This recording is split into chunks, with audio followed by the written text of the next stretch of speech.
દૈનિક બાઇબલના વાંચનો. તારીખ 14 મે 2026, પાસખાના છઠ્ઠા અઠવાડિયાનો ગુરુવાર. આજે માતા ધર્મસભા સંત માથિયાસનો તહેવાર ઉજવે છે. પહેલું વાંચન પ્રેષિતોના ચરિત્રોમાંથી અને શુભ સંદેશનું વાંચન સંત યુહાન કૃત ગ્રંથમાંથી.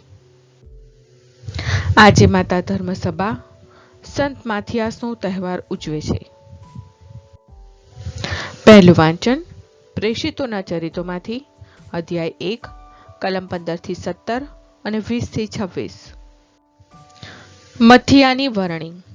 એ સમય દરમિયાન પિતરે ભેગા થયેલા લગભગ 124 ગુરુબંધુઓની સમક્ષ ઊભા રહીને કહ્યું, બંધુઓ, ઈસુને પકડનારાઓના ભૂમિયાનું કામ કરનાર યહૂદા વિશે પવિત્ર આત્માએ દાવીદને મુખે ઉચ્ચારેલી શાસ્ત્રની અગમવાણી સાચી પડવી જ જોઈતી હતી.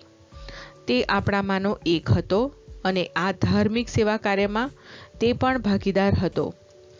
સ્તોત્ર સંહિતામાં એમ લખેલું છે કે તેનું ઘર ઉજ્જળ થઈ જાઓ, તેમાં કોઈ વસો નહીં અને તેનું પદ ભલે બીજો માણસ લેતો. એટલે ઈસુ આપણી વચ્ચે હરતા ફરતા હતા તે બધો સમય, અર્થાત યુહાને એમને સ્નાન સંસ્કાર કરાવ્યો ત્યાંથી માંડીને એમને આપણી વચ્ચેથી ઉપર લઈ લેવામાં આવ્યા તે દિવસ સુધી, જેઓ આપણી સાથે હતા તેઓમાંનો એક જણ તેમના પુનર્જીવનના સાક્ષી તરીકે આપણી સાથે જોડાવવો જોઈએ. તેથી 2 જણને સૂચવવામાં આવ્યા. એક બારસાબાસ તરીકે ઓળખાતો યોસેફ ઉર્ફે યુસ્તુસ અને બીજો મથિયા. પછી તેઓ પ્રાર્થના કરીને બોલ્યા, હે સર્વાંતર્યામી પ્રભુ, યહૂદા ધર્મસેવા કાર્યમાંથી અને પ્રેષિત પદમાંથી ખરી પડીને પોતાને સ્થાને ચાલ્યો ગયો છે. તેની જગ્યા લેવા માટે તે આ બેમાંથી કોને પસંદ કર્યો છે તે અમને જણાવો.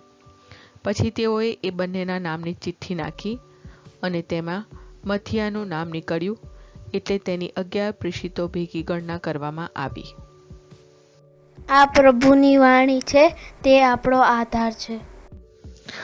શુભ સંદેશનું વાંચન સંત યુહાન કૃત ગ્રંથમાંથી અધ્યાય 15 કલમ 9-17. પિતાએ જેમ મારા ઉપર પ્રેમ રાખ્યો છે તેમ મેં તમારા ઉપર પ્રેમ રાખ્યો છે. મારા પ્રેમની છાયામાં તમારો વાસ રહો. મેં જેમ મારા પિતાની આજ્ઞા પાડી છે અને તેના પ્રેમની છાયામાં હું વસું છું, તેમ મારી આજ્ઞાઓ જો તમે પાળશો તો મારા પ્રેમની છાયામાં તમારો વાસ રહેશે. આ મેં તમને એટલા માટે કહ્યું છે કે જેથી મારો આનંદ તમારો આનંદ બને અને તમારો આનંદ પૂર્ણતાને પામે. મેં જેમ તમારા ઉપર પ્રેમ રાખ્યો છે તેમ તમે પરસ્પર પ્રેમ રાખો. એ જ મારી આજ્ઞા છે. માણસ પોતાના મિત્રો ખાતર પ્રાણ પાથરે એના કરતાં મોટો પ્રેમ કોઈ છે જ નહીં. મારી આજ્ઞા પ્રમાણે તમે ચાલો તો તમે મારા મિત્ર જ છો. હવે હું તમને મારા સેવક કહેતો નથી, કારણ પોતાનો માલિક શું કરે છે એની સેવકને ખબર નથી હોતી. પણ મેં તો તમને મિત્રો કહ્યા છે, કારણ જે કંઈ મેં મારા પિતા પાસેથી જાણ્યું છે તે બધું તમને જણાવ્યું છે. તમે મને પસંદ નથી કર્યો, પણ મેં તમને પસંદ કર્યા છે અને એટલા માટે તમારી નિમણૂક કરી છે કે તમે જાઓ અને સદા ટકે એવા ફળ આપતા રહો, જેથી મારે નામે જે કંઈ તમે મારા પિતા પાસે માગો તે તમને મળી રહે.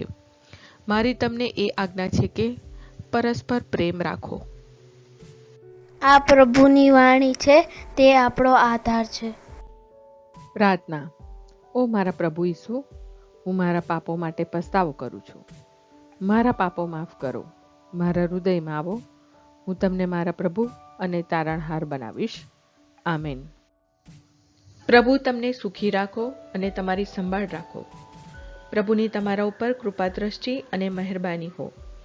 પ્રભુની તમારા ઉપર પ્રસન્નતા હો અને તે તમને શાંતિ બક્ષો.